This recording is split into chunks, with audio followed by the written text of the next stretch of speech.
Payton Cook, and I teach the Sunday drawing classes at the Ann Arbor District Library. The Sunday drawing classes that we have are a partnership between the Ann Arbor Art Center and the Ann Arbor District Library. So I'm really happy to be able to do our presentation today online with you all, and I'm really looking forward to seeing what you create. So I hope that you share what you made with today's project or today's assignment towards the end once we're done. So today we're going to be talking about Abstract Expressionism, which is one of my favorite art movements in history. And if you're not familiar what an art movement is, with what saying what an art movement really looks like in different historical contexts. Art movements are the categories that are assigned to artworks that share the same artistic ideals, style, and technical approach, or that fit into that time frame. So, for example, I can make artwork that is similar to the style of Pablo Picasso and the Cubists, but it's 2020, so I'm about 100 years later than when that art movement was really at its peak. So that's why the time frame is very relevant. But all of these things can be kind of vague, and I think that the abstract expressionists that we see here in these two images with the Pollock and de Kooning pieces here are good examples also of how we might say that they have a similar style, but it's not necessarily identical. The Cubists, like I was mentioning before, some of those pieces are actually so similar that it's hard to tell, who created what. Some of them it's hard to tell which artist did what. So with the abstract expressionists, we don't see that, that same kind of ambiguity, I guess. There's a little bit more of a, I guess a greater variety that we see of different styles within this one art movement. So moving right along, I'm going to go ahead and go into the different artists that we're going to talk about. So we're going to talk about a few different ones. These are a lot of different artists. I am going to just talk about a few. So I'll talk about Jackson Pollock, Willem de Kooning, Franz Kline, Mark Rothko, Lee Krasner, and Elaine de Kooning.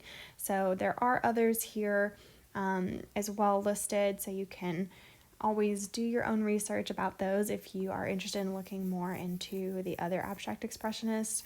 Like I said, it's one of my favorite art movements, and it's a really fun style and movement to really look further into if you're interested.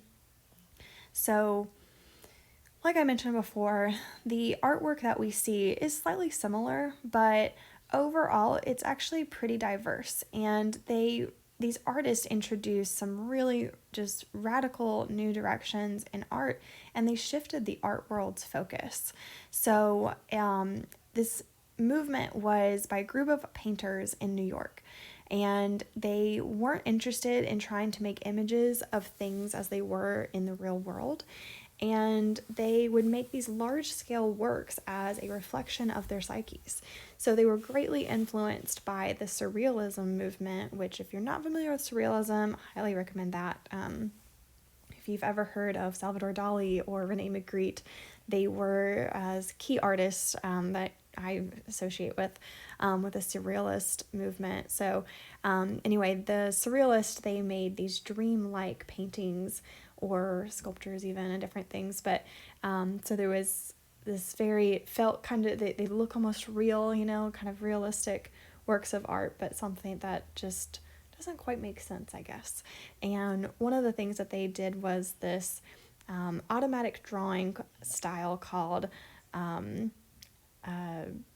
automatism. And what we see with that style is this automatic, intuitive mark making, and that was just something that was not done before. Like, this is modern art, so we don't see the same just realistic depictions over and over again that we see. And there's nothing wrong with realistic art, and so don't hear me say that, but this creative, this intuitive, this instinctual mark making and art making was not necessarily, I guess, taken well, so to speak. There were a lot of critics, and you see that with every art movement, really, but But these artists were really challenging with modern art. They were challenging the public to consider, or how to consider modern art, how to consider art. What is art? Can this be art? Can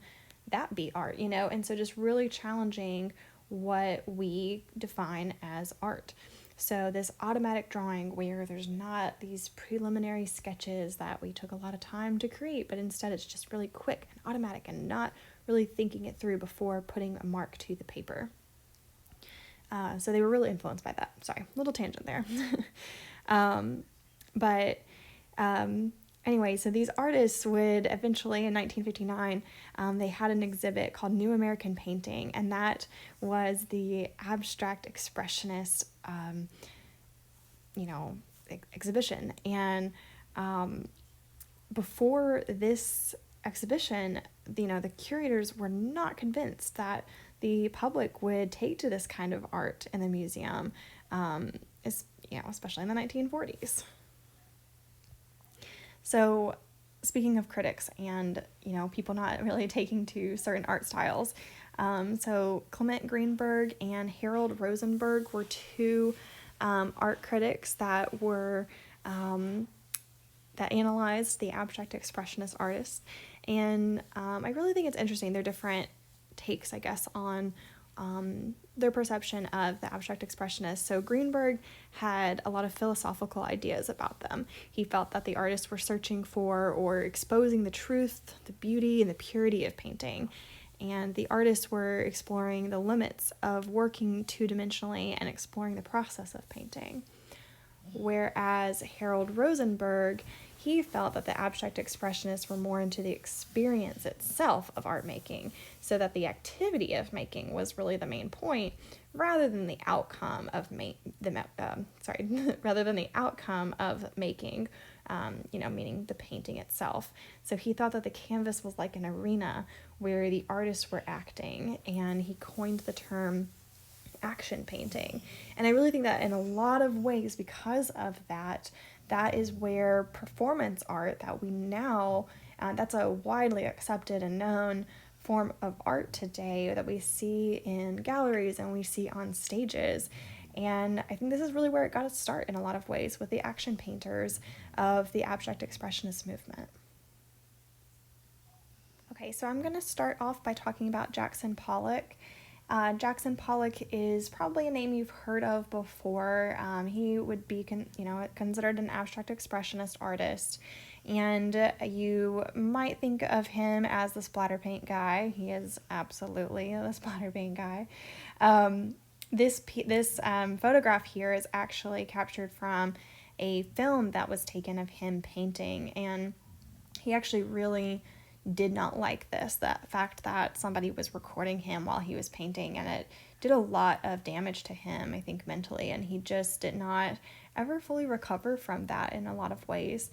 He didn't like feeling exploited and being this painter, with the spotlight on him. He just did not like that, and it really ended up, I think, just doing a lot of damage to him. But anyway, I wanted to show some other pieces, because even though he is really known for his splatter paint paintings, he also did a lot of other works. And Pollock studied under artist Thomas Hart Benton, and he was also influenced by Picasso, Miro, and Rivera.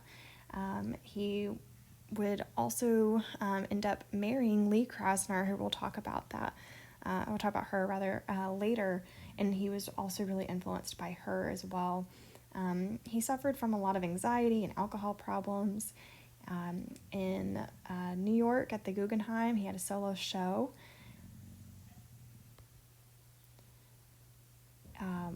What I think that I really like about his artwork is he really envelops this idea of the action painter, right? So his work was not just done by his hands, but his arms and his whole body.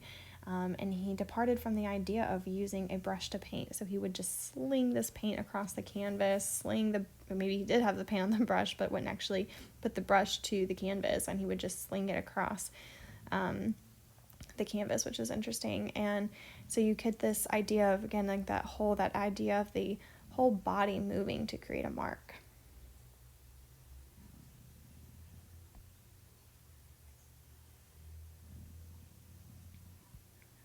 So as I mentioned, he married Lee Krasner. So she was a phenomenal artist. I think, unfortunately, not recognized nearly enough for her accomplishments and her success as an artist. And a lot of that is due to the simple fact that she is a female artist. And so, unfortunately, her husband, and Jackson Pollock, I'm not saying that he wasn't a worthy artist by any means, but I think she really stood in the shadows of him, and not that he even really liked to be in the spotlight to begin with, as I mentioned before. So anyway, but here are some different pieces that she did, and she was one of just a few female artists to have a retrospective at the Museum of Modern Art, and she sought a traditional and rigorous education in fine art. She worked with the Works Progress Administration in service of other artists. Her work is characterized as abstract expressionism, but she was highly critical of her own work and very experimental. She would change a lot of her styles. She was, influenced by her husband, of course, but also really worked to further his career. She destroyed a lot of her work because of her criticism, actually. All right, so next I'm going to talk about Willem de Kooning. He was born in the Netherlands, and he was born in 1904, died in 1997, and he traveled to the U.S. in 1926 and eventually landed in New York. And he was a commercial design artist and decorator. In 1935, he received funding from the Works Progress Administration as well, and he created several murals and other works. He did eventually lose his funding because he was not a U.S. citizen, though he did gain citizenship. And he's known for his paintings of women.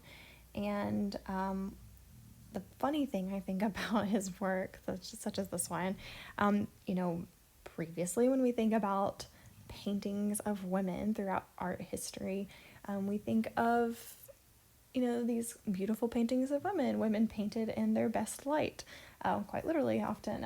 And he doesn't do that. So this is his example of a painting of a woman, for example, and it's not this really, really pretty painting.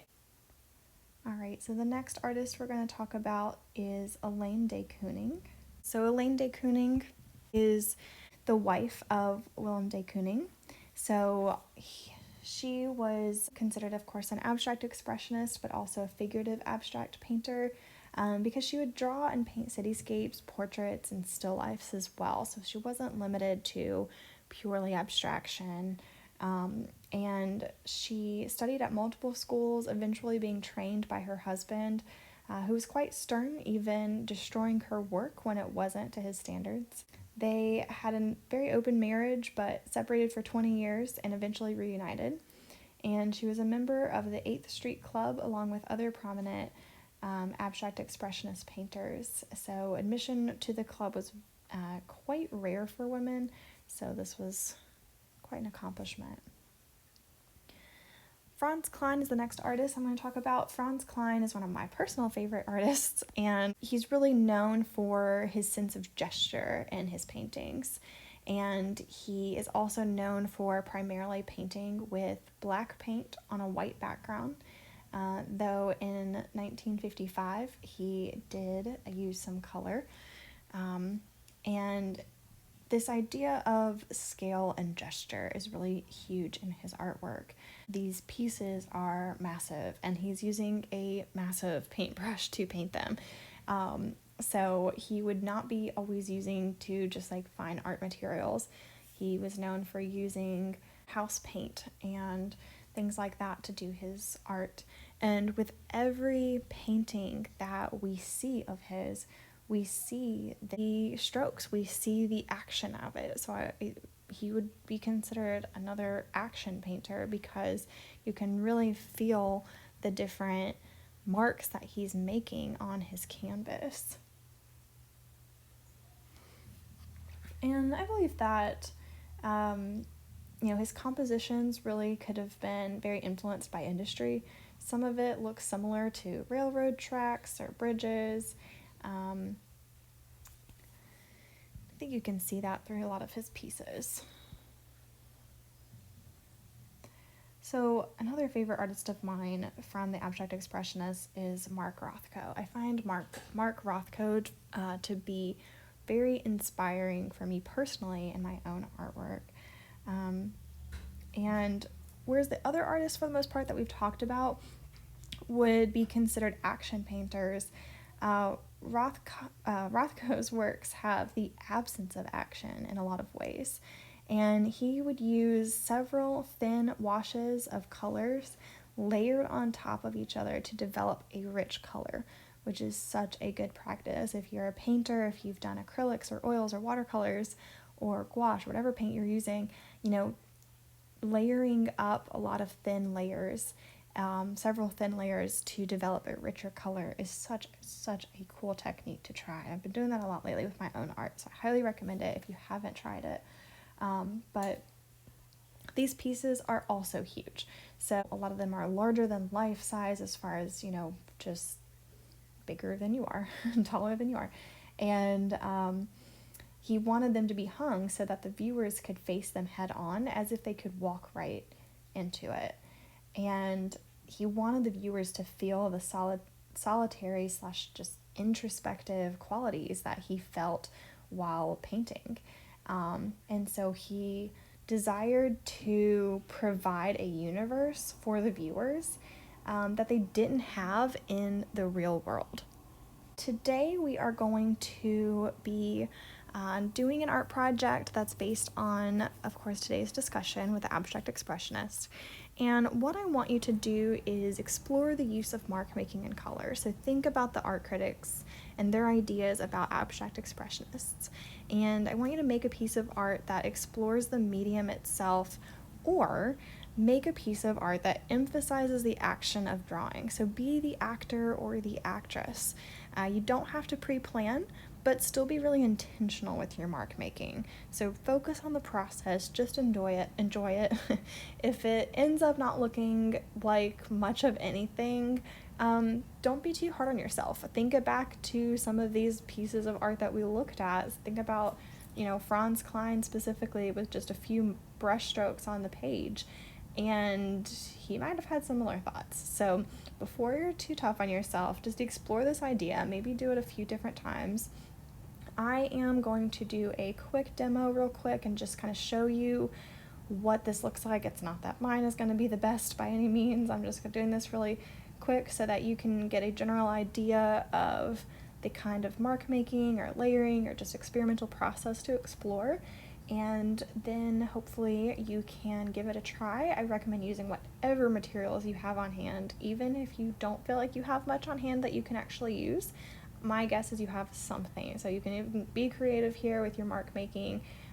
Think about using, I've seen a lot of really great YouTube videos recently, for those of you that don't have watercolor paints or something like that at home, of using, coffee, like leftover coffee grounds and putting some water in it, or tea or some spices and mixing it together to give you some different colors. And then, you can use all sorts of things as a paintbrush. You can use a Q-tip, you can go outside, use a sticker and a leaf or something, and that could be a really fun way to do something that probably the Abstract Expressionists would have if they didn't already do. So I will start talking in a second about my demo. Alright, so this is the picture of my final piece. I'm just going to walk you through how I came to this moment. I'm not saying that it's anything spectacular or anything, but again, use whatever materials you have on hand. I'm doing this digitally, of course, so it's a little different, but I am pretending like I'm using paint and Conte crayons or charcoals, and probably whatever I have on hand honestly will work. So whatever you have, again, you can be creative here. So I started by just layering in a creamy tan color, and then I'm throwing some paint, and now I'm putting some deep colors of charcoal, different patterns. Think about looking around your house for something like bubble wrap or something like that, where, you know, it's just some kind of pattern that you can stamp onto ink or paint or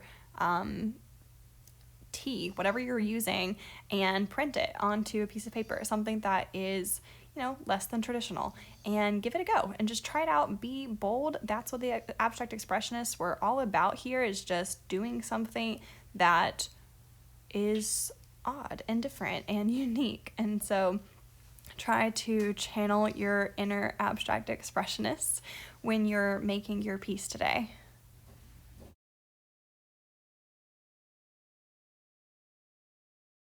So the marks that I am making with this are pretty aggressive. I'm just, you know, making marks, doing one line that goes like stretches across my page, crisscrossing.